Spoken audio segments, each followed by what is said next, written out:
ज्ञान वैराग्य सिद्ध्यर्थम भिक्षाम देहित पार्वती।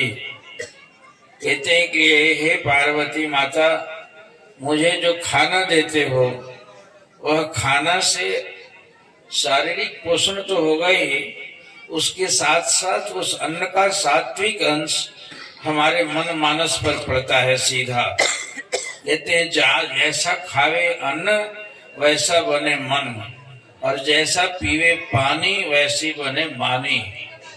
ये कहावत है। तो जैसा अन्न खाता है आदमी वैसा मन बना हुआ है। आज खान पान और वातावरण इतना प्रदूषित हो गया है जिसका प्रत्यक्ष प्रभाव दिखाई पड़ता है मन पर। हर किसी का मन द्वेष से, द्वैत से, क्लेश से, कपट से भरा हुआ है। पुराने लोगों में बचपन में देखा जाता था, घर में जो खाना बनता था उसका एक मुट्ठी निकाल के अन्न लोग निकालते थे, जो देवस्थान पर मंदिर को या किसी भिक्षुक को या किसी ब्राह्मण को, पुरोहित को दे दिया जाता था। उससे कुछ घट नहीं जाता था।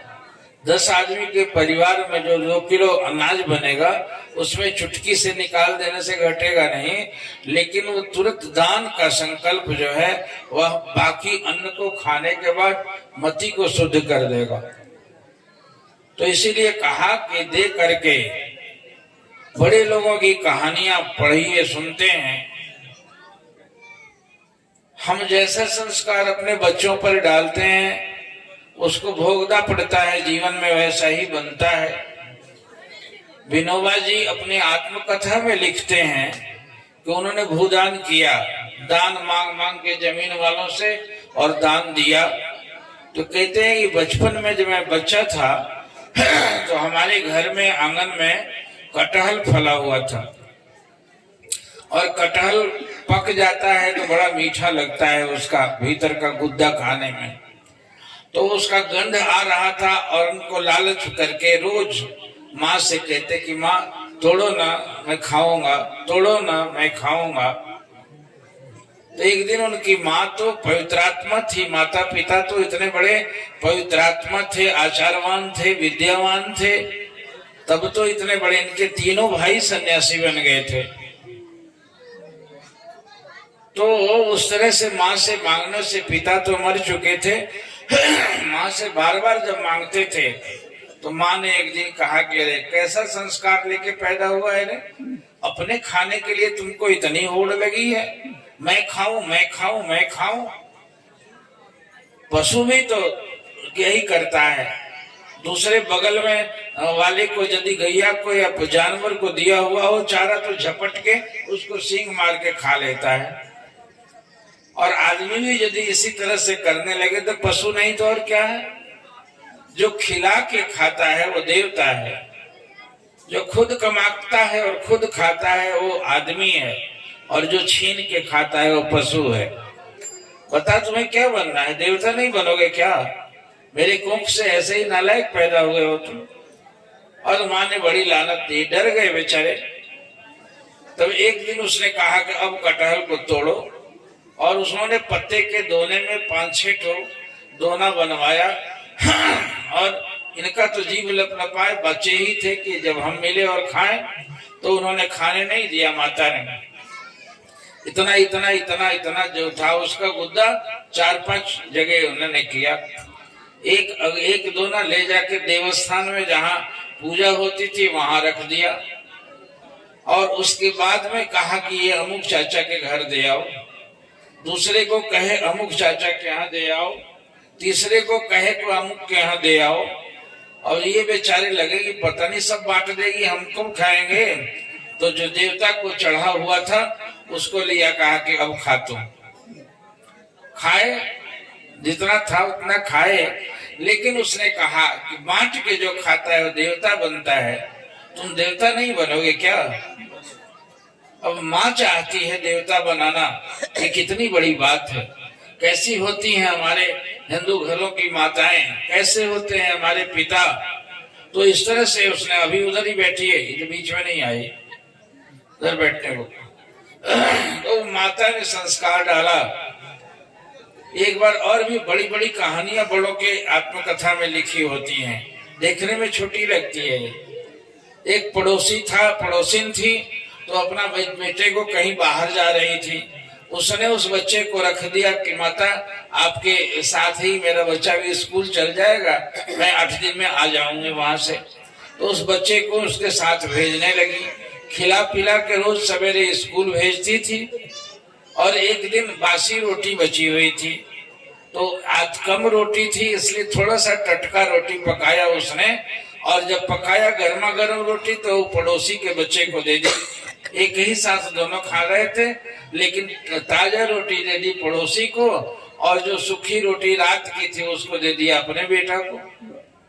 अब चुप तो रह गए, खा के चले गए। बाद में उसने कहा कि तू इस तरह क्यों बरतती है? उसको दे दिया ताजा, और मैं तेरा दुश्मन लगता हूँ? मैं तेरा बेटा हूँ, मुझे अच्छा देना चाहिए था, पड़ोसी तो पड़ोसी है, उसको दे दिया। कहा कि नहीं बेटा, महात्मा जन कहते हैं, शास्त्र कहता है कि पड़ोसी भगवान होता है, तो वो भगवान का बेटा है, तू तो मेरा बेटा है ना, और तुमको तो जीवन भर खिलाना है, बचपन से मरते तक, जब तक रहूंगी तब तक खिलाऊंगी। वो तो 8 ही दिन के लिए आया है ना, और भगवान के बच्चा को मैं ताजा खिलाऊंगी तो उस पुण्य से मेरे बेटे को सब दिन ताजा मिला करेगा। इसलिए तुम्हारे ही पुण्य सब दिन खाने के लिए तुम्हें ये पुण्य और दान कर रहे हो, और भगवान के बच्चे को खिला रहे हो। कितना बड़ा संस्कार डाला, पड़ोसी भगवान होता है, ये कहावत था। आज पड़ोसी क्या होता है? हम कितना संकुचित हो गए, बढ़ गए हमारे मकान, बढ़ गई हमारी विद्या, बढ़ गया हमारा बैंक अकाउंट, लेकिन दिल कितना सिकुड़ के हो गया, यही मेरा है और इसके बाहर पराया है वो। और इस भेद के चलते वे महापुरुष इतने बड़े हुए कि भूमि मांग मांग के अपने लिए भूमि नहीं हो जाता है। बड़े बड़े अमीर लोग कई कई बंगले खरीद लेते हैं, रहने वाला कोई नहीं है। बॉम्बे में एक कोठी खरीद ली, दिल्ली में खरीद ली, पूना में खरीद ली, कलकत्ता में खरीद ली। पैसा छिपाना है तो क्या करेंगे? और उनको दान मांगा कि जो जमीन वाले थे उनसे दान मांगते थे, और जो भूमिहीन थे उनको दे देते थे। तो उन्होंने कहा कि बचपन में मेरी माँ का संस्कार डाला हुआ था, वो भी संत विनोबा बने, और इतने बड़े धर्मात्मा बनके उन्होंने कितना बड़ा उपकार किया लोगों का। तो ये कहते, जैसा खावे अन्न वैसा बने मन। अपने भोजन को निहायत शुद्ध रखना चाहिए। शुद्ध का मतलब कमाई से शुद्ध हो, भगवान को अर्पण करके खाना चाहिए, और सात्विक होना चाहिए। भोजन तो तामसी भी होता है और राजसी भी होता है, तो भोजन सात्विक कब बनता है? जो उसके सत्वांश को भगवान को, देवता को, देवी को अर्पण करके किया जाता है। इसलिए ज्ञान वैराग्य सिद्ध्यर्थम, ज्ञान वैराग्य की सिद्धि देने वाला मुझे भिक्षा दो हे पार्वती माता, कि आप तो अन्नदात्री हैं, अन्नपूर्णा है, इसलिए अन्नपूर्णे सदा पूर्णे ज्ञान वैराग्य सिद्ध्यर्थम भिक्षाम देहि पार्वती। हे अन्नपूर्णे, सदा पूर्ण रहने वाली पार्वती माता, मुझे अन्न दो। हम नहीं मांगते हैं ना, अन्न दो, लेकिन ऐसा अन्न दो जिससे मुझे ज्ञान और वैराग्य हो। मेरा ज्ञान विवेक हरने वाला भोजन मत दे देना। हम देने को कौन कहे, अपने आप ही ज्ञान विज्ञान को नष्ट कर देने वाला तामसी आहार खाते हैं। हम मांस भक्षण करते हैं, किसी की हत्या करके हम अपना उदर भरते हैं, परिणाम सामने आ रहा है। बेटा बाप को मार रहा है, बाप बेटे को से दूरी बन गई, भाई भाई से कोई मेल नहीं रहा, फूट फूट फूट, घर घर में फूट। अरे प्यार से कैसे नहीं है? और फिर संत का अभाव है। कहते हैं कि जागर गुरु की भक्ति नहीं और संत नहीं मेहमान, ताघर जम न्योता दिया कि मैं तुम्हारे मेहमान। कहते हैं कि जिस घर में संत मेहमान बन के कभी कभी नहीं आते हैं। आप बताओ, अपने घरों में किसी संत को बुला के खिलाते हो? साल भर में, 2 साल में, 5 साल में कभी भी नहीं। तो कहते हैं कि संत नहीं मेहमान, संत जिस घर में मेहमान नहीं बनते हैं तो जमराज कहता है कि मत बुलाओ संत को, मैं आऊंगा तुम्हारे घर में और मती खराब कर दूंगा, बेटा को फाड़ दूंगा, जिंदगी भर के कमा के लिए जो जमा करोगे जिसके लिए वही तुमसे विपरीत हो जाएगा, भाई को फाड़ दूंगा तुमसे। तो संत करता क्या है, दही में दूध में जैसे जामुन का काम करता है, उसको डाल दोगे तो फटता नहीं है, दही कितना बढ़िया जम जाता है। उसी तरह से संत का विचार, वैराग्य, उनकी सेवा और उनके सदुपदेश से, उनकी सेवा से हमारे अंदर में कुमति जो है, हमारा कहते हैं कि जहाँ सुमति तह संपत्ति नाना और जहाँ कुमति तह विपत्ति निधाना। कुमति आई तो भारी विपत्ति हो गई, समझो चाहे कितना भी धन हो गया हो, और यदि सुमति है तो समझो सबसे बड़ा धन है। स्वामी विवेकानंद का नाम सुना होगा, वे बहुत बड़े बैरिस्टर के बेटे थे। बैरिस्टर मर गए जब तो बहुत खाने पीने के शौकीन थे, सारा धन समाप्त हो गया, गरीबी आ गई। इनके भाई थे, 2 बहनें थी, माता थी और ये सब लोग थे, लेकिन दाने दाने के मोहताज हो गए। इधर इनको रामकृष्ण परमहंस से भेंट हो गई, गुरु से मुलाकात हो गई। अब ये भाग भाग के गुरु के पास जाने लगे, इनका मन अब संन्यास के लिए करने लगा। और उधर रोज अपने ग्रेजुएट हो गए, पढ़ गए थे ये भी, लेकिन नौकरी तलाशते थे, नौकरी नहीं मिलती थी। बड़ा विडंबना है, आज भी लड़के बहुत प्रयास करते हैं, प्रयास करने पर नहीं मिलता और बिना प्रयास के भी किसी को मिल जाता है। कारण कि वो तो तुम्हें हानि लाभ जीवन मरण जस अपजस विधियात, वो विधि के हाथ में, तुम्हारे हाथ में नहीं है। कोई जरूरी नहीं कि तुम बहुत ज्यादा प्रयास करो तो तुम्हें मिल ही जाए, वो कृपा का फल है। तो इस तरह से नौकरी मिलती नहीं थी, ट्यूशन पढ़ाते थे, इधर उधर दिन भर भटके, कहीं कुछ मिल जाए, लेकिन कुछ मिला नहीं। शाम को आते थे तो भूखे वो भी रहते थे और घर में भी बिना खाए, भाई और माँ सब इसी तरह से भूखे भूखे, रोटी थी नहीं, अब खाएं क्या, किसी तरह से मुश्किल से कुछ दाना फाँक के रह जाते थे। 1 दिन हुआ, 2 दिन हुआ, 3 दिन हुआ, ये गरीबी जब बढ़ती गई बढ़ती गई बढ़ती गई, तो एक दिन भर भूखे रह के आ गए और देखे कि मेरे भाई भी भूखे हैं, मेरी बहन भी भूखी है, मेरी माँ भी भूखी है, पिता तो मर ही चुके थे। तो एक आलू बचा हुआ था घर में, एक ही आलू था, तो माता ने उस आलू को उबाल करके उसमें रसा सुरवा डाल के कटोरी भर का वही मसाला और नमक डाल के, आलू एक ही था टुकड़ा, उसे बनाया कि चलो 2-2 चम्मच कम से कम रस तो पी लेंगे सब लोग। और बीच में टेबल था, बड़े आदमी तो पहले के थे ही वे, तो गोल वैसे डाइनिंग टेबल पर सारे भाई बहन बैठे और विवेकानंद सयाने थे, कुछ कथा कहानी में लोगों को उलझाने लगे। मुंह तो अपना भी सूखा हुआ था, सबका भी सूखा हुआ था। तो इस तरीके से आलू जो का जोंगा जो था, माँ सोची कि दिन भर कहाँ से आया है, खाया नहीं है, और उन्होंने इनकी और जोंगा बढ़ा दिया और रस्सा 1 चम्मच चाट लिया। ये जब आए तो सोचे कि मेरा भाई देख रहे हैं छोटा, उसका मुंह सूखा हुआ है, उसने उधर को टार दिया और उसने 1 चम्मच पानी पी लिया। उसने देखा कि मेरी बहन छोटी जो है वो भूखे लग रही थी, ज्यादा हमसे ज्यादा भूखी है, इसलिए उसकी ओर बढ़ा के पानी पी लिया और आलू डाल दिया। फिर माँ के पास में आया, माँ ने रसा पी लिया और आलू टार दिया, उसने पिया और उधर क्यों टार दिया। ऐसे घूमते घूमते घूमते घूमते रस खत्म हो गया और आलू पड़ा का पड़ा रह गया और 3 चक्कर कटोरी 4 चम्मच घूम गई 4 बार, लेकिन सब लोग वह खा ले वह खा ले वह खा ले। विवेकानंद को देख के आंख में आंसू आ गया। उन्होंने कहा कि माता, अब लगता है कि हमारी गरीबी जल्दी खत्म हो जाएगी। माता, जिस घर में ऐसी सन्मति हो कि मैं माँ अपना सुख, आदमी तो हर कोई, आज पशुता आ गई है ना, सबका सुख छीन के हम ले लें, अपना सुख भाई कोई देता है।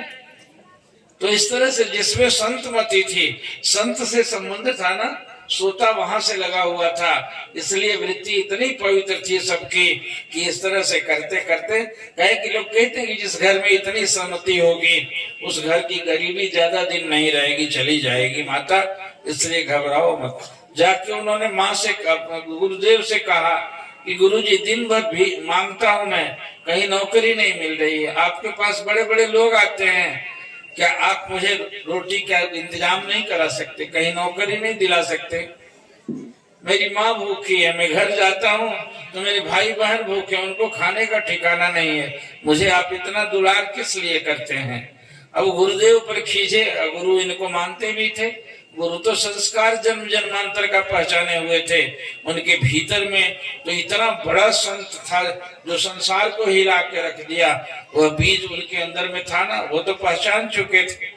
और जब विकल होकर रोने लगे कि किसी दिन मैं मर जाऊंगा भूख के मारे, तब आपका प्यार किस काम आएगा? उन्होंने कहा कि बेटा नरेंद्र, क्या बोला तूने?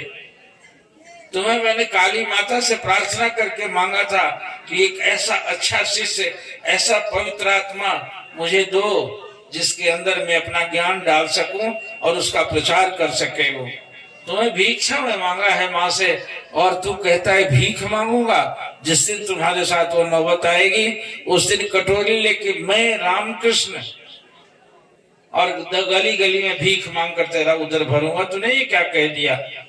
कह मेरा उधर भरेंगे, मेरी माँ मर रही है, मेरे ये मर रहे हैं, आपका क्या किस दिन प्यार किस काम आएगा? तो उन्होंने कहा बेटा जाके माँ काली से मांग ले, आज जा माता को कहता हूँ। माता तो सिद्ध थी, उनको माता से तो बात होती थी उनकी। तो उन्होंने कहा कि जाके जो मांगना हो सो मांग ले, जाके एक बार मांगा।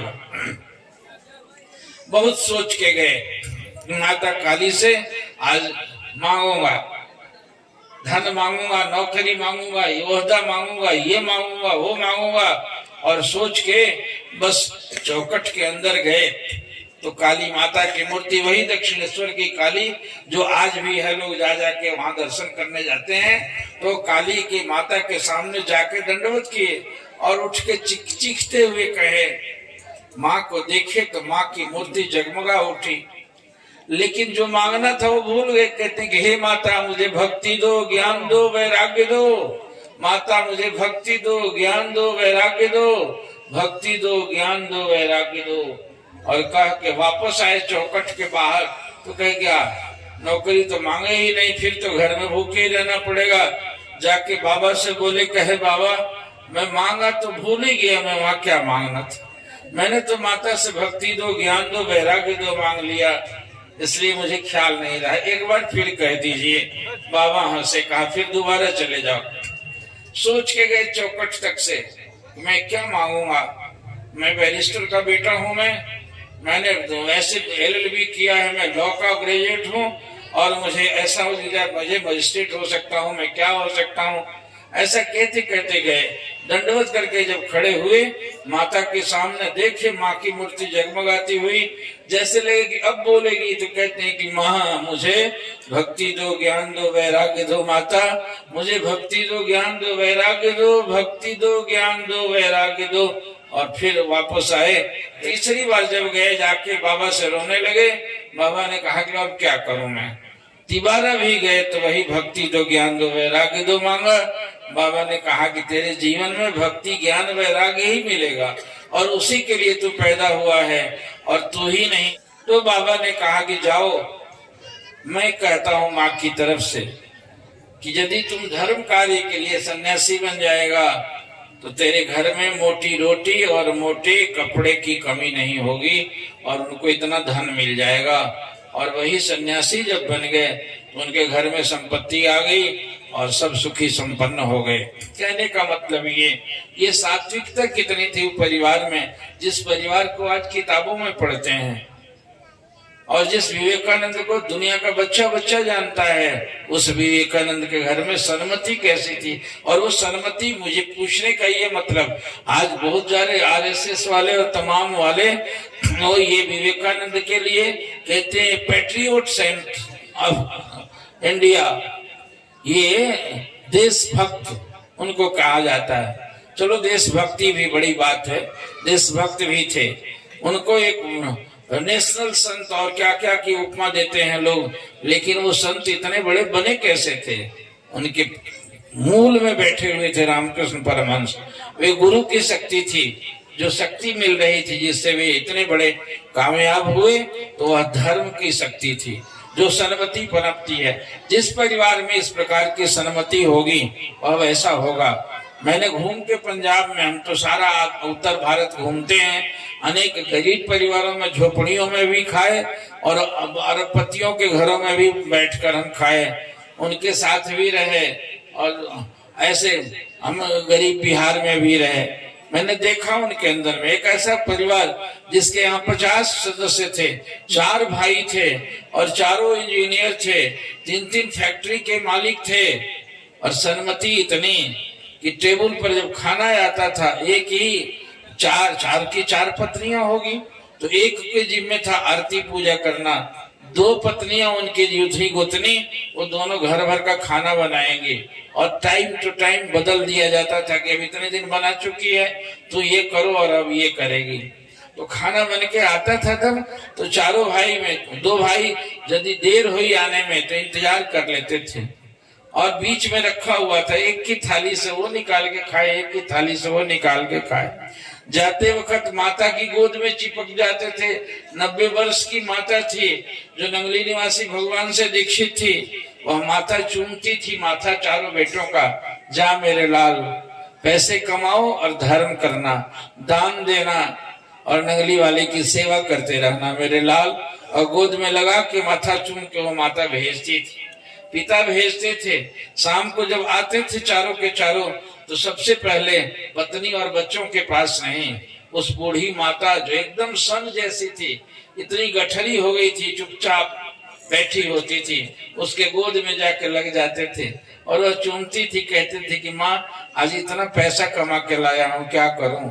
चारों भाई मिल के उस पैसे को देते थे, कहा ले जा मंदिर में गुरु महाराज जी को चढ़ा दे, और जितनी सेवा हो उतनी सेवा करना और अपना व्यापार भी करना। इस तरह से करते रहे। इतनी सन्मति आपस में परिवार में, और किस लिए कि साधु का प्रवेश था, सत्संग का प्रवेश था। बड़े बड़े सिद्धात्मा परमहंस उनके यहाँ जाते थे और उस रास्ते से जो गुजरते थे, पूरे दरबार के बड़े बड़े संतों ने वहां चरण डाला, उनका आवभगत होता था, उनका सेवा सत्कार होता था। हमारे सनातन के सारे परिवारों की यही है कि धनाद धर्मम ततः सुखम, कि धन से धर्म करो तब सुख मिलेगा, धन से अधर्म करोगे, तुम्हें धन बढ़ गया तो पीना आ गया तुम्हें, तुम धन बन गए तो मुर्गा खाने लगे, तुम धन बढ़ गया तो उत्पात करना शुरू कर दिए। धन बढ़ने का ये प्रतीक नहीं है। धन बढ़ा तो धर्म बढ़ना चाहिए और तब सुख मिलेगा, नहीं तो वो धन तुम्हें खा जाएगा। इस तरह से रोग और शोक से पड़े रहोगे कि धन एक तरफ पड़ा रहेगा, ताकते रहोगे, उसका उपभोग नहीं कर सकोगे। उसका तरीका यही है कि अपने जितना भी सीमित तुम्हारा साधन है, जैसे समाज में जैसी तुम्हारी औकात है, उस लियाकत के मुताबिक दान भी करो और संत सेवा करो। धर्म को अपने अंदर में लाने कहो, अपने बच्चों को अंदर में धर्म का संस्कार डालो, तभी वो कल बोए पेड़ बबूल का तो आम कहाँ थे हो। बच्चे तुम्हारे तुम रहे अपने धंधों में और बच्चे तुम्हारे कहाँ जा रहे हैं, इसका कोई खोज खबर डाला।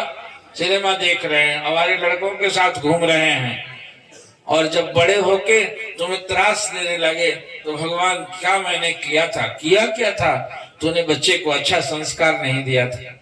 कोई माता पिता पकड़ के ले आके कहते, मैं ऐसे धर्मात्मा व्यक्ति के गया जो डिस्ट्रिक्ट मजिस्ट्रेट थे, डीएम थे, और उनके घर में मैं रात में ठहरा तो इकलौता बेटा जो आज बहुत बड़े पद पर है वो, और उस बेटे को कहते थे कि बेटा तेल ले आओ, आज संत आए हैं घर में, काम तो छोड़ो, दोनों मिलके चरण सेवा करें। एक पांव आप पकड़ते थे डीएम साहब और दूसरा पांव बच्चा पकड़ता था। नौकर चाकर प्यून चपरासी तो उनका बंगला तो 1 बीघे में तो बंगला था, और उसके यहाँ जब मैं बाथरूम में गया तो लड़का उनका तौलिया लेके दरवाजे पर खड़ा रहा, कहा कि वहीं रहो। उनकी बेटी ने ला के थाली रखी और जूठा तुम ले जाओ, मेड सर्वेंट दाई नहीं ले जाएगी। संत की सेवा खुद हाथ से करनी चाहिए। और सवेरे स्नान करने के बाद अपने बैठे थे और बैठ के सारे परिवार के लोग जैसे बूढ़े हों, बीमार भी हों, तब भी सत्संग करते थे, आधा घंटा उपदेश करते थे, किसी अच्छे ग्रंथ का पाठ करते थे, और बुढ़िया दादी को, माँ को, जो भी घर में 3-4 सदस्य थे, सबको आधा घंटा नियम बंधा हुआ था, उनको सत्संग और शास्त्र जरूर सुनाना था। शास्त्र में बहुत, शास्त्र तो सबसे बड़ा व्यावहारिक शास्त्र तो हमारा रामचरितमानस है। जिस घर में मानस पढ़ोगे तो क्या ट्रेनिंग है उसकी, और विचार करते हुए कोई घर का वरिष्ठ सदस्य तुम्हें पढ़कर सुनाए, तुम्हें समझाकर समझाए, तो क्या समझाएगा। राम जैसे ऐसे आदर्श भाई, राम जैसा आदर्श पुत्र, राम जैसा आदर्श मित्र, राम जैसा आदर्श पति, राम जैसा आदर्श राजा, राम जैसा आदर्श शत्रु कोई हुआ। और वो राम और रामायण हमारे घरों में है, और हमारे बच्चे लड़ते हैं, हमारे भाई लड़ते हैं, पति का रुख कहीं, पत्नी का रुख कहीं। ये क्यों हुआ? तुमने धर्म को आने नहीं दिया। यदि रामायण का पाठ करते और करते सुनाते, उस घर का परिवेश इतना सुंदर होता।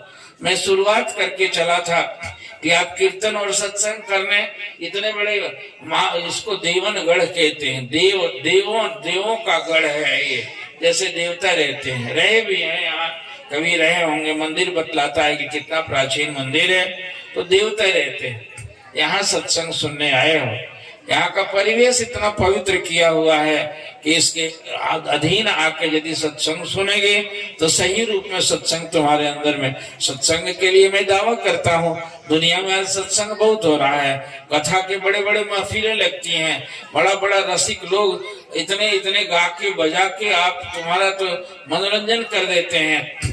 लेकिन मैं तो संत का घर का हूँ, संत का बच्चा हूँ। मेरे सतगुरु ने मनोरंजन नहीं, मनोभंजन करना सिखाया है। तुम मन को पाल पाल के तो तुम दुखी बन गए हो, तुम्हारा मन भूत बन के तुम्हें ऊपर खा रहा है।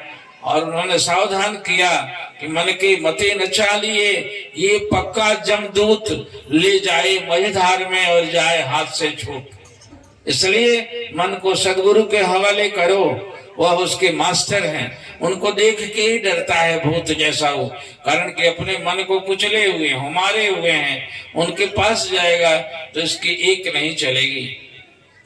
एक संत का कहीं सत्संग सुन रहा था, कहा कि तुम कहते हो कि मैंने दान किया, दान का पैसा तुम्हारा है, भगवान ने दिया है तब तो किया तुमने। बहुत तुम कहो कि मेहनत हम किए और भगवान दिए, मेहनत करने के बाद भी धन नहीं होता है, और बिना मेहनत के भी हो जाता है। इसका मतलब कि उस धन के पीछे भगवान का हाथ है। तूने कहा मैंने तन दिया, तन से जाके मिट्टी ढोते हैं आश्रमों में और दरबार में, तो तन भी तुम्हारा नहीं है। ये तन कल कट जाए तो कैसे ठीक करोगे, क्या करोगे? बताओ, इस तन को कितना बढ़िया यंत्र बना के भगवान ने दिया है। खाते हो रोटी, खाते हो मिर्च, खाते हो चटनी, खाते हो दूध, खाते हो दही, और भीतर में 7 धातुएं बन जाती हैं। ऐसा कोई दुनिया का यंत्र नहीं है किसी कारखाना में कि उसके मुंह में डाल दो रोटी सब्जी और दाल मिला मिला के तो नीचे खून निकलने लगे, है रस निकलने लगे, रक्त निकलने लगे, तमाम 7 धातुएं जो निकल के वहां निकलने लगे। ऐसा है रोटी पेरा के और नीचे कुछ और निकल जाएगा। लेकिन ये मशीन कैसा भगवान ने बनाया है, खोल के देखा नहीं कभी किसी ने। भीतर में डाला दूध, बचपन में माँ के स्तन से दूध पिया गया, बाद में रोटी खाना सीखा। कितनी लज्जतमंद चीजें, कितनी अच्छी अच्छी चीजें। हम पिज्जा खाते हैं, हम बर्गर खाते हैं, हम क्या क्या नहीं खाते, हम मांस और दूसरी चीज भी खाते हैं। उससे फिर निकलती है सप्त धातुएं, जिससे शरीर का निर्वाह होता है। तो ऐसा तो भगवान ने यंत्र बना दिया। कैसे कहते हो कि शरीर हमारा बनाया हुआ है? तुमने कल कारखाने बना दिए, तो गेहूं के मशीन में गेहूं डालोगे तो आटा निकलेगा ना, गेहूं ही निकले। गेहूं या आटे में क्या फर्क है? लेकिन यहाँ तो घास डालो और रक्त बन जाता है। रक्त देखो लाल लाल लाल लाल कैसा कैसा हो गया। ये मशीन कौन सा है? बनाया 24 घंटे के अंदर में नीचे निकल गया रस। ये भगवान ने बनाया है, इतना बड़ा कारीगर है। और उसने फिर और उसी का दिया हुआ कहते हो, गर्व करते हो कि मैंने धन दिया, मैंने धन दिया। ये नहीं चाहता तुमसे, वो ताकता है कि असली चीज तो तुम देते नहीं हो। फूल मेरे चढ़ा के आया तो फूल भी तो भगवान ने दिया है। तुम कोशिश करके ऐसे ऐसे फूल में कि कितना बढ़िया गंध दे दिया, कितना बढ़िया रूप डाल दिया, कितना बड़ा कलाकार है वो। और उसकी की दिया हुआ फुलवारी उसी की, धन तुम्हारा, तन तुम्हारा, सब तो उसी का। उसके बिना भगवान को निकाल दे तो तुम्हारा ये सब फेल कर जाए, और उसी को चीज उसी को चढ़ा देते हो तो क्या बड़ी बात हुई जी? है मैंने पैसे बहुत सारे दे दिए, पैसा तुम्हारा है जो दे दिया। पैसा भी तो उसने शरीर के निर्वाह के लिए दिया था। शरीर दे दिया तो शरीर भी उसी का था, फूल चढ़ा दिया तो भी उसी का था, फल दिया तो वो भी उसी का था। वो क्या मांगता है? तुम अपनी चीज तो तुम देते नहीं, और अपनी चीज तुम्हारा क्या है? तो अपनी चीज तुम्हारा मन है। उसको तुमने बनाया है, भगवान ने नहीं बनाया। गलत गलत सोबत, गलत गलत चीजों को डाल डाल के अपने मन को भूत बनाया है तुमने। इसलिए भगवान कहते हैं ये तन मत दो, ये मुझे धन मत डालो। भीतर वाला भूतनाथ जो तुम्हें अशांत किए रहता है, आंख मूंदता हूँ मुझे ध्यान नहीं लगता। कई लोग कहते हैं मुझे दीक्षा लिए हुए 20 साल हो गया और मन विचलित हो जाता है, मन विचलित हो जाता है। बंदर को शराब पिलाओगे तो नाचेगा कि ध्यान करेगा? वो तो बंदर की जाति का है मन। एक महात्मा के पास कोई चेला बनने गया तो उन्होंने कहा कि भाई अभी तो तुमको तैयार करूंगा तब तो चेला। कहा कि क्या करूं? तो कल आना तैयार करके, और आज अभी से लेके और कल मेरे यहाँ आने तक से बंदर की याद मत करना, तो हम मंत्र देंगे। तो कहा महाराज आप काहे को फुसला के भगा रहे हैं, बंदर की याद क्या करने जाएंगे, बंदर कोई पाले थोड़े हैं। कहा कि बस इतना ही शर्त है, तुम जाओ, कल आओगे तो बंदर की याद मत करना, लेकिन 24 घंटे के अंदर हम नहीं करेंगे। तो उसके घर वालों ने पूछा क्या गुरुजी ने मंत्र दिया? कहा फुसला के भगा दिया हमको। अब फुसला क्या दिया? फुर्सत नहीं थी होगी उनको, इसलिए कह दिया कि जाओ कल आने तक से बंदर की याद मत करना। बंदर की याद हम काहे को करेंगे? नौकर को चाकर को इधर उधर डांटा और ये किया, और उसके बाद जब खाना शुरू किया तो कहा हनुमान जी का फोटो हो तो हटा दो यहाँ से, और कोई देखना भाई नौकर को ऐसे तो हम याद नहीं करेंगे, लेकिन तुम बंदर की याद मत कराना। पत्नी को कहा देखना खबरदार बंदर की याद मत कराना। उसको कहा बहू को कि बंदर की याद मत कराना। अच्छा तो हम खाते हैं तब, और खा के जैसे कौर लेके मुंह में डालना शुरू किया तो देखा को मदारी डुगडुगी बजाता हुआ दो बंदर बंदरिया को लेके मन में रख दिया। फिर इधर उधर की बात की, इधर उधर की बात की, भाई देखो हम खा रहे हैं, गुरुजी कहे बंदर की याद मत करना खाते वक्त, इसलिए अब तुम लोग मत याद कराना। आगे भी याद कहाँ कराए हो, तो अपने से आप ये कर रहे हैं। आगे ठीक है, अब मैं खाता हूँ, एक और डाला, दो और डाला, तब तक आ गया बंदर सामने, मन में घुस गया।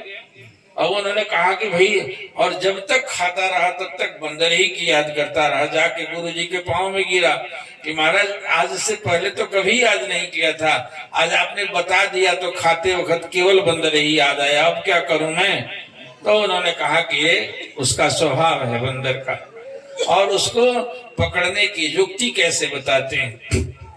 महात्मा लोग एक कहानी सुनाते थे मेरे गुरुदेव कि बकरी को किसी राजा ने कहा कि बकरी का पेट भर दोगे तो मुंह मांगा इनाम देंगे। तो कहा कि बकरी का पेट कितना सा है जो नहीं भरेगा? कहा कि देख लो भर के। भरने का मतलब कि खाती है घास, अब इतना खिला दो, इतना खिला दो कि फिर घास डालो तो ना खाए, लेकिन बकरी पेट भरा रहेगा तभी दो कुटुट कुटुट करके मुंह ऐसे ऐसे चलाती रहेगी। कोई कोई आदमी की आदत होती है कि हरदम मुंह में कुछ ना कुछ खाते रहता है, कहे कि क्या बकरी ऐसा हरदम कुछ ना कुछ खाते ही रहते हो। है बकरी का ये बदनामी है इस बात की। तो कहा कि इसको खिला के एकदम रज दो। लोग खिला के भरपेट घास ले आए और सामने रखे, तो ले आओ भाई टोकरी में। दूसरा फिर बकरी के लाया गया, बकरी फिर मुंह लगा के खाने लगी। कहा कहाँ पेट भरे इसका? तो फिर खाने लगी, जाओ तुम फेल हुए। दूसरे ने कहा कि अरे मेरे खेत में बहुत ताजा ताजा घास उगा हुआ है, अब बरसी उसको हम खिलाएंगे। तो ये ले गया, पूरा खिला के ले आया, फिर डाला गया तो फिर खाने लगी। पूरे गांव भर के लोग इस तरह से उसको ला ला के डालते गए और बकरी माने नहीं मुंह चलाने से। तब एक बड़ा विचारवान आदमी था, उसको ले गया, कहा कि बकरी ले जाता हूँ महाराज, मैं इसको कुछ दिन के बाद आऊंगा लेके। कहा कि चलो बाद ही में आना, लेकिन इसका जी भर के आना। वहां ले गया जब अपने घर में, तो बकरी को उसने बांध दिया और उसके सामने रख दिया घास।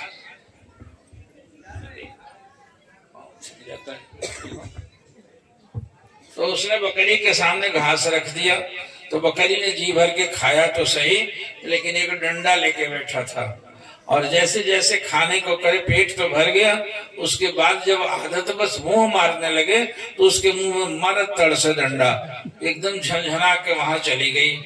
उसके बाद इधर उधर घूमा, फिर घास देखी, टोकरी की ओर तो लपक के जैसे मुंह में लगा उसने फिर मारा डंडा, फिर हट गई। 3-4 बार डंडा मारा तो उस दिन उतना छोड़ दिया। दूसरे दिन फिर घास खिलाने के बाद में फिर डाला और वहां लेके डंडा घूमता रहा। तो डंडा एक आध बार मुंह लगाई, चाहे पहले कल का उसका चोट भुला गया होगा, फिर मुंह लगाई तो फिर उसने मार दिया डंडा। उसके बाद उधर चली गई। अब ताकती रहेगी, क्या करें। अंत में वो इतना ज्यादा ट्रेंड कर दिया कि जान गई कि ये मारेगा जरूर, और घास रख दिया गया और डंडा लेके वो आदमी ऐसे ही करता रहा। और वो तो बस घास उधर और ताके डंडे की ओर कि जैसे लगाऊंगी तो मारेगा। अंत में खाई नहीं। दूसरे दिन भी पूरा भरपेट खिलाने के बाद में जब घास रखा मुंह मारने का तो डंडा लेके वहां तैयार। फिर तीसरे दिन भी एकदम ट्रेंड हो गई, ले गया राजा के पास में, कहा महाराज खिला के देख लीजिए। कहा कि ये कैसे हो गया, शहर भर के लोग नहीं पेट भर सके इसका, तो लाओ भाई। बकरी के सामने राजा ने घास रखवाई, तो राजा जी उधर बैठे थे और ये डंडा लेकर वहीं खड़ा था। तो घास तो लहलहाती हुई देखे, लेकिन उधर ताके और बस डंडा दिखाई पड़े उसको। और एकदम कहा कि अरे नजदीक सटाओ ना, नजदीक सट गया, मुंह के पास सट गया, तभी डंडा लेके तैयार। और एकदम ताके और बिल्कुल नहीं खाई। 10 मिनट हो गया, आधा घंटा हो गया, राजा मुंह के पास सटाए रखा और नहीं खाई वो बकरी। तो कहा कि सचमुच तूने भर दिया पेट, मुंह मांगा इनाम तो दिया, लेकिन बताओ इसका जाति स्वभाव है खाना और इस तरह से हरदम मुंह चलाना, तुमने पेट भरा कैसे। कहा खिला के इसको नहीं भरा जा सकता, इसकी आदत को डंडे से मार के मैंने इसको सुधारा है, इसलिए किया है। तो गुरु महाराज समझाते हैं कि तुम्हारा मन भी बकरी है, ये विषयों का भरपेट खाया हुआ है, और तब भी बढ़िया वाला मिठाई सामने आ गया तो ताक के लपलपाने लगेगा। हैं भरपेट खाए हुए हो तब भी तुम्हारा मन बकरी जैसा। खाने का ही नहीं, सूंघने का या 5 विषय हैं, शब्द रूप रस गंध और स्पर्श। इन 5 विषयों में सारा सृष्टि जो है, सारे जीव मात्र इसी में कैद हैं। अली पतंग गर्मी मृग जरत एक ही आँच, तुलसी वे कैसे जिए जाके लागे 5। कहते हैं अली, कहते हैं भौरा को, वो नाक का गुलाम है। वो कमलनी के अंदर में वो पराग चूसते चूसते चूसते चूसते शाम हो जाता है, सोचता है कि अब थोड़ा और चूस लूं, अब थोड़ा और चूस लूं, अब थोड़ा और चूस लूं। तब तक शाम होते ही बिल्कुल ऐसे जैसे सूरज देव गए कि कमलनी बंद हो गई। और उसी के अंदर में सोचा कि चलो अब तो उसमें चूसता रहा और दम घुट के मर गया। सवेरे जब कमल खुल जाता है जैसा सूरज के साथ में, और जब खुला तो उसमें वो मुर्दा निकला, तो नाक के चक्कर में वह मर गया अली। पतंग कहते हैं पतिंगा को, जो इस पर ये रोशनी पर जाता है, तो वो आंख का गुलाम है। वो रूप देखता है, इतना बढ़िया रूप, आग के लौ जैसा रूप, भला कैसा होगा। आदमी कितना भी गोरा हो जाए, लेकिन आग जैसा गोरा कोई है दुनिया में?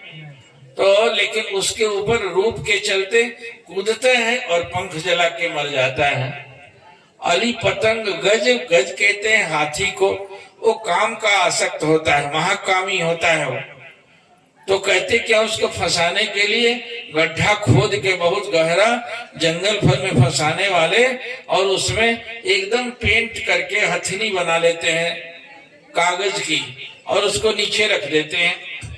वो भागता भागता आके झांकता है और हथनी को देखकर वो कूद पड़ता है उसमें।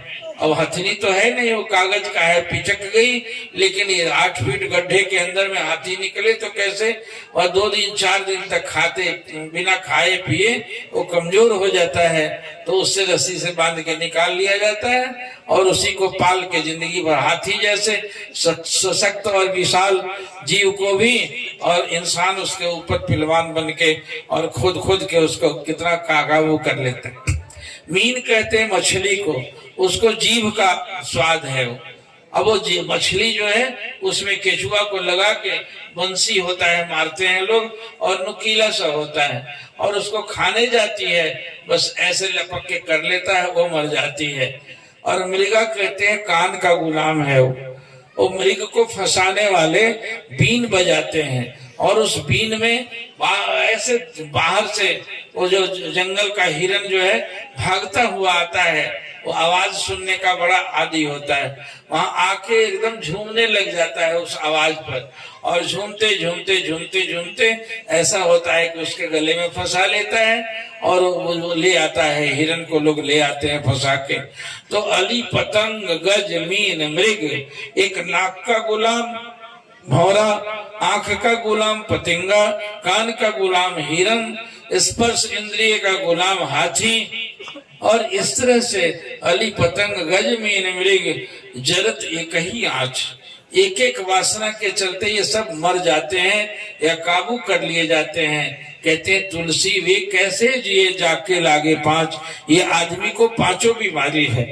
ये जीभ का भी गुलाम है, नाक का भी गुलाम है, आंख का भी है, कान का भी है, स्पर्श का भी है, ये सारी इंद्रियां इसकी बहकी हुई हैं। और वो कैसे काबू होती हैं? उस बकरी जैसा सदगुरु का जब डंडा लगता है तो उस डंडे से इसे काबू में कर लेते हैं। केवल एकमात्र सदगुरुदेव के डंडे से, डंडा उनका अनुशासन होता है, उनका भय होता है। सचमुच बाहर के डंडे से पीट के नहीं ठीक करते, वो अपने आत्म अनुशासन से, अपने वैराग्य भाव से हमारे अंदर के मन को एकदम बिल्कुल समित कर देते हैं। उनके पास जाके मन शांत हो जाता है, क्योंकि उनका अपना मन शांत होता है। इस तरह से मन को काबू में करते हैं। ये जो फितरत करके जो संसार में आज विद्वेष फैला करके एक देश दूसरे के ऊपर बम्बार्ड करके अपनी हस्ती बिक रही है, अरबों अरबों संपत्ति उसकी खत्म हो गई, लेकिन आन है कि हम तुमसे ज्यादा मजबूत है, हम तुमको हरा के छोड़ेंगे। वे कहता है हम तुमको काबू में करके छोड़ेंगे। देखो टकरा टकरा के लड़ रहे हैं रूस और यूक्रेन, उसी तरह से तुम भी लड़ते हो। भाई भाई से लड़ता है, पड़ोसी से लड़ता है। मुकदमा देखो जाके कचहरी में कितना ज्यादा है, पूरा कचहरी में भरी हुई है और तमाम सब जगह मुकदमा ही मुकदमा। आज ज्यादा भीड़ कहाँ है? कचहरी में और अस्पताल में। रोग ज्यादा है और झगड़ा ज्यादा है, और ये सब कुसंजम का प्रतीक है, अधर्म भाव का प्रतीक है। धर्म भाव कमजोर पड़ गया और अनुशासन, सेवा, संयम, सदाचार की जो शिक्षा गुरुओं ने दी है उससे हम वंचित हो गए, जिसके कारण हमारा शरीर रोगी है, हमारा मन रोगी। इसलिए इस पाठशाला में आओ। शुरुआत मैंने किया था कि अपने प्रार्थना के लिए, अपने मन को संस्कारित करने के लिए, अपने बाल बच्चों के अंदर में संस्कार सुसंस्कार भरवाने के लिए, जिस तरह से स्वास्थ्य के लिए तुम अस्पताल जाते हो, उसी तरह से मन के स्वास्थ्य के लिए आश्रमों में जाओ, गुरुओं के पास जाओ, और जाओ ही नहीं, वहां प्रेम से जाओ, वहां सेवा करो, तो वे गुरु लोग तुम्हें सन्मार्ग का उपदेश करेंगे, और तब उस सन्मार्ग के उपदेश को पाके तुम्हारा नर जन्म सार्थक होगा, और तभी तुम्हारा जीवन सफल माना जाएगा, शांत माना जाएगा। ये योजना है गुरुओं की। गुरुदेव हमारे कहते थे कि तुम जोगी नहीं बन सकते। यदि कहीं योग सिखाया जाता है तो एक भ्रम है, एक आवरण है, ऊपर का लल्ल चप्पो है, जाके तुम जोगी नहीं बन सकते, तुम मेरा जैसा भक्त भी नहीं बन सकते, तुम वैसे वशिष्ठ और व्यास जैसे तुम ज्ञानी भी नहीं बन सकते हो। तुम कर्म जो करते हो उस कर्म को भक्ति भाव पूर्वक करो। चाहे घर में करते हो, उसकी ट्रेनिंग आश्रम से लेके जाओ, और उसको कामना छोड़ दो भगवान के ऊपर, इष्ट के ऊपर में। दुखी सुखी मत होते रहो। फल मिलता है नहीं मिलता है, उस फलाशक्ति का त्याग करके अर्जुन ने जैसे युद्ध करके भी भक्तराज की उपाधि ली, उसी प्रकार तुम भी जीवन के जंग में अर्जुन बन के खड़े हो। तुम अपने जीवन में जिसने गुरु कर लिया है वह बहुत बड़ा सफल है। जिस प्रकार अर्जुन ने उतने बड़े कौरवी सेना को, उतने बड़े सशक्त लोगों को मार गिराया और भगवान की प्रेरणा से भगवान को अपने जीवन का सारथ्य दे करके वह जिस प्रकार से विजयी और भक्तराज कहलाया, आप भी अपने जीवन का सारथ्य सदगुरु के हाथे में सौंप दो और फिर उनसे शिक्षा ग्रहण करके जीवन के जंग में उतरो। हर जगह तुम सफल ही होगे। गुरुदेव प्रभु का वचन है, कहते थे जिसका शीश माता पिता और गुरु परमात्मा के चरणों में झुकता है उसको जीवन में कभी कोई झुका नहीं सकता। तुम हर जगह झुकते चलते हो, बाहर से भीतर से। इसका कारण है कि तुमने सिर कभी बड़ों के सामने झुकाया नहीं है। इसलिए बड़ों को, गुरुजनों को आदर करो और इसकी शिक्षा लो। गुरुद्वारे में जाके, आश्रमों में जाके, संतों के चरणों में बैठ करके इसकी शिक्षा लेके अपने जीवन को सफल बनाओ। तुम वैसे ही भगवान के, परमात्मा के अंश हो। तुमने जीवन में सौभाग्य पूर्वक अपने सेवा को, सत्संग को अपना प्रश्रय दिया, प्रमुखता दी है। इसलिए उससे अच्छी शिक्षा ग्रहण करके जीवन में एक ऐसे बनो। तुम बाहर जाओ तो तुम्हें दिखाई पड़ जाएगा। आप सत्संग में जाके बाहर के लोग पूछेंगे कहाँ थे कल आप, आपके पड़ोसी? अरे सत्संग में गए थे। क्या मिला वहां पर? पूड़ी बनी थी, थोड़ा खीर में मीठा कम था। यही सत्संग में सुना होगा जाके कि पूड़ी और खीर खा के आए हो। सत्संग में सुनाना है कि स्वामी जी ने सुनाया है कि संत का, धर्म का पालन कराओगे घर में तो तुम्हारे बाल बच्चों के अंदर में सन्मति रहेगी, झगड़ा नहीं होगा, वैमनस्य नहीं होगा। इसलिए धर्म को छोड़ोगे तो सब कुछ संपत्ति होने के बाद भी कलह होगा, कपट होगा और बिल्कुल ही क्लेश से पूरा जीवन भरा हुआ होगा, परिवार नरक बन जाएगा। इसलिए उसमें धर्म की अवधारणा होनी चाहिए। ये शिक्षा लेके गए। जैसे शराब के ठेके से जाके उठ के कोई जाएगा तो उसके अंदर में शराब की गंध आएगी, और यदि इत्र बेचने वाले के यहाँ बैठ के जाओगे तो तुम्हारे शरीर की खुशबू से पता चल जाएगा कि ये कहीं अच्छी संगति में बैठ के आया। यदि ये संगति अच्छी है, प्रामाणिक है, संतों से, महापुरुषों द्वारा प्रमाणित किया गया है, देवस्थान में जाके तुमने हाथ जोड़ के सत्संग सुना, सत्कार किया, इतने इतने फूल मुझे चढ़ाए गठरी भर। अब बताओ, देख रहा था मैं तो मैं हंसी में डर कह रहा था कि ये सारा बोझ मेरे ही कपार पर पड़ेगा यार। थोड़ा थोड़ा बांट लो ना, थोड़ा इनको पहना दो, थोड़ा उनको पहना दो, थोड़ा कुल मेरे कपार पर पड़ेगा। इसलिए जान बचाओ हे मुनि बाबा, इनसे कह रहा था। तो देखिए 4 गठरी इतना बड़ा है और कुल मेरे कपार पर पटके सब तुम लोग लाके। तो उस पटकने को भी, तुम्हारे हृदय के कोमल भावों को मैंने स्वीकार किया और उसके बदले में तुम्हें और यही देता हूँ कि भगवान तुम्हें जीवन भर हंसाते रहे। कम से कम अगली बार मिलने तक तुम्हारे जीवन में कभी मायूसी नहीं हो, उदासी नहीं हो, निराश तुम मत होना। हरदम हंसते रहना, दुख में भी हंसते रहना और सुख में भी हंसते रहना। तुम्हें निरंतर हंसने का आशीर्वाद देता हूँ और भगवान से प्रार्थना करता हूँ कि प्रभु इनको ऐसी सन्मति देते रहना कि ये इनकी हंसी न गायब हो, ये हंसते रहें और सदा इसी तरह से ताली बजा के भगवान का जयकार करते रहें। एक भजन बोलो पीछे से सब लोग, बोलिए सद्गुरुदेव भगवान की जय। प्रभु मेरे जीवन को जीवन